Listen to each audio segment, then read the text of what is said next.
Hello everyone, welcome to online classes. Today we will discuss about the resource planning. अभी तक हमने पढ़ा कि रिसोर्स क्या होते हैं और उनका डेवलपमेंट कैसे होता है। आज हम जानेंगे रिसोर्स प्लानिंग के बारे में, या रिसोर्स प्लानिंग क्या है और हमें इसकी ज़रूरत आखिर पड़ी क्यों। So let's start the topic. Planning is the widely accepted strategy for judicious use of resources.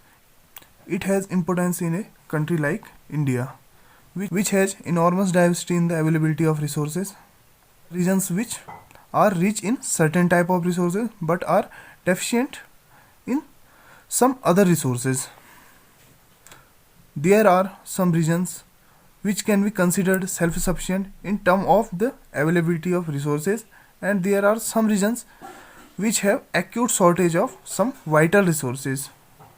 मतलब है कि प्लानिंग जो है एक स्ट्रेटेजी है, या कहें रिसोर्स प्लानिंग के लिए हम कोई एक स्ट्रेटेजी तैयार कर रहे हैं जिससे कि हम रिसोर्स का एक अच्छे तरीके से यूज करते हैं। और इंडिया जैसी कंट्री के लिए जहाँ की अवेलेबिलिटी ऑफ रिसोर्सेज में एनॉर्मस डाइवर्सिटीज़ देखने को मिलती है, इसलिए यहाँ के लिए प्लानिंग बहुत ही ज़रूरी है। कहने का मतलब है कि हमारी कंट्री में जगह जगह पर वेरियस टाइप के रिसोर्सेज अवेलेबल हैं और इनको ही एक अच्छे तरीके से यूज करने के लिए प्लानिंग बहुत ही ज़रूरी हो जाती है। यहाँ पर कई ऐसे रीजन्स हैं जहाँ पर एक तरह के रिसोर्सेज के मामले में तो बहुत ही रिच हैं, बट वहीं कुछ रिसोर्सेज की कमी भी है, और कुछ ऐसे रीजन हैं जो अपने रिसोर्सेज का यूज बेहतर तरीके से भी कर रहे हैं, और कुछ रीजन्स ऐसे हैं जहाँ पर कि वाइटल रिसोर्सेज या कहें कि जो महत्वपूर्ण रिसोर्सेज हैं या इम्पोर्टेंट रिसोर्सेज हैं उनकी बहुत अधिक कमी है। फॉर एग्जांपल हम देखते हैं जैसे कि झारखंड, छत्तीसगढ़ और Madhya Pradesh. These are rich in minerals and coal deposits. यहाँ पर क्या है, यह मिनरल्स और कोल डिपॉजिट के मामले में बहुत ही रिच है। और या ये कहें कि ये जो तीन स्टेट हैं, या झारखंड, छत्तीसगढ़, मध्य प्रदेश, ये स्टेट ऐसे हैं कि ये इन्होंने अपने रिसोर्सेज के लिए टेक्नोलॉजी भी जुटा ली है, और ये स्टेट जो हैं अपने रिसोर्सेज का यूज बहुत ही अच्छी तरीके से कर रहे हैं। सेकंड देखते हैं Arunachal Pradesh. Abundance of water resources but lacks in infrastructure development. या ये कहें कि अरुणाचल प्रदेश जैसे कि यहाँ पे वाटर रिसोर्सेज बहुत ज़्यादा है, या कहें कि वाटर रिसोर्सेज के मामले में बहुत ही रिच स्टेट है अरुणाचल प्रदेश, बट यहाँ कमी है तो इंफ्रास्ट्रक्चर डेवलपमेंट की। ये अरुणाचल प्रदेश जो है अपने वाटर रिसोर्सेज का या कहें प्रॉपर यूज इनका नहीं कर पा रहा है ये। अब देखते हैं नेक्स्ट। अब देखते हैं राजस्थान।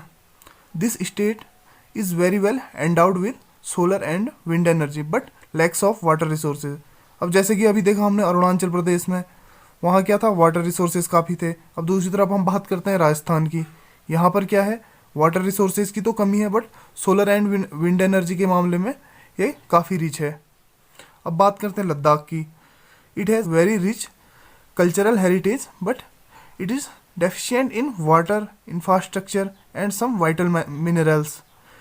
अब लद्दाख की बात कर लेते हैं। ये क्या है, कल्चरल हेरिटेज के मामले बहुत ही रिच है, बस यहाँ कमी है तो वाटर रिसोर्सेज की, इंफ्रास्ट्रक्चर की, या जो कहें अदर वाइटल मिनरल्स हैं, जो मिनरल्स ऐसे हैं कि जिनकी हमें ज़रूरत पड़ती है, इनके मामले में काफ़ी वीक है लद्दाख।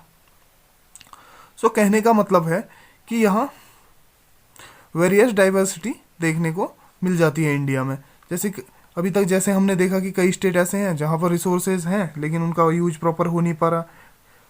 सो इन सब चीज़ों को देख के ही हमें एक रिसोर्स के लिए एक प्लानिंग की ज़रूरत आ पड़ी थी कि हम कैसे उसका मैनेज कर पाएँ, उसको कैसे उसका यूज कर पाएँ।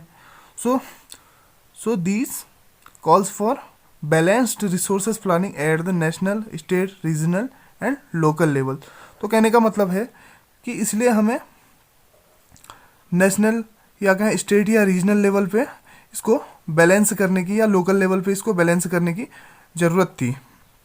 तो अब हम समझ गए हैं कि रिसोर्स प्लानिंग है क्या और रिसोर्स प्लानिंग की हमें ज़रूरत क्यों पड़ रही है आखिरकार। अब देखते हैं कि इंडिया में जो है रिसोर्स प्लानिंग कैसे होती है।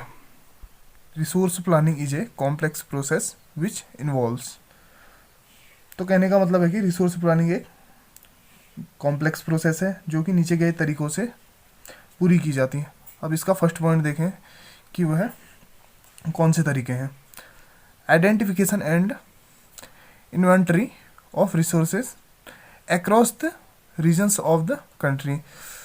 This involves surveying, mapping, and qualitative and quantitative estimation and measurement of the resources. सबसे पहले कंट्री के जो अलग अलग स्टेट्स हैं वहाँ पर रिसोर्सेज को आइडेंटिफाई किया जाता है, उनकी एक लिस्ट बनाई जाती है और फिर उनका सर्वे के अकॉर्डिंग मैपिंग और क्वालिटी और क्वांटिटी से रिलेटेड एस्टिमेट बनाया जाता है और उनकी मेजरमेंट की जाती है। अब देखते हैं दूसरा point, evolving a planning structure, endowed the appropriate technology, skill and institutional setup for implementing resources development plan.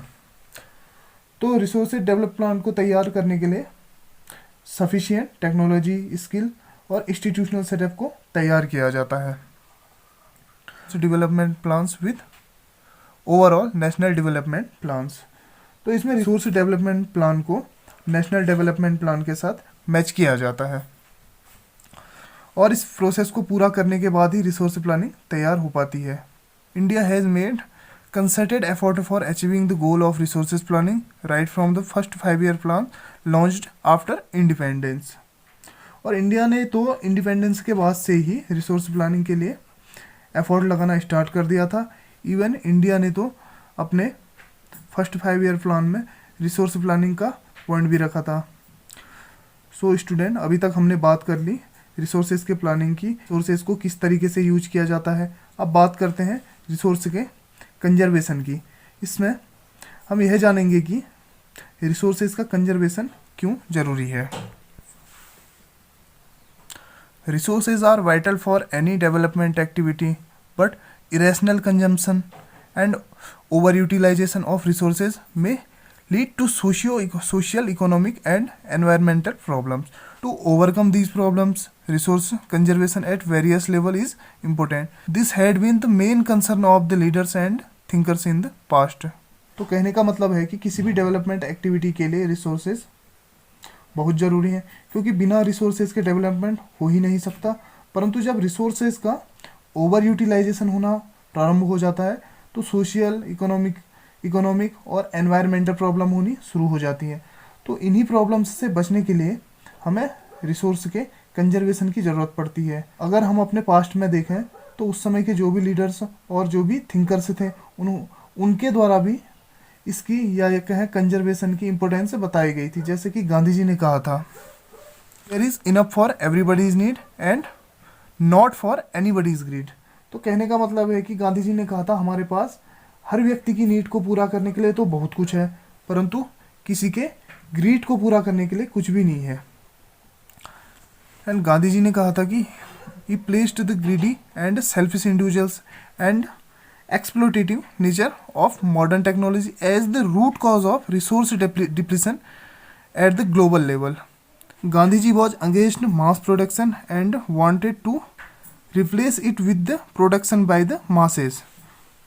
तो कहने का मतलब है कि गांधी जी के अनुसार ग्लोबल लेवल पर रिसोर्सेज के डिप्लीशन के लिए सेल्फिश या लालची लोग और मॉडर्न टेक्नोलॉजी का एक्सप्लोटेटिव नेचर ही जिम्मेदार था। वह चाहते थे कि मास प्रोडक्शन की जगह प्रोडक्शन बाय द मासेस हो।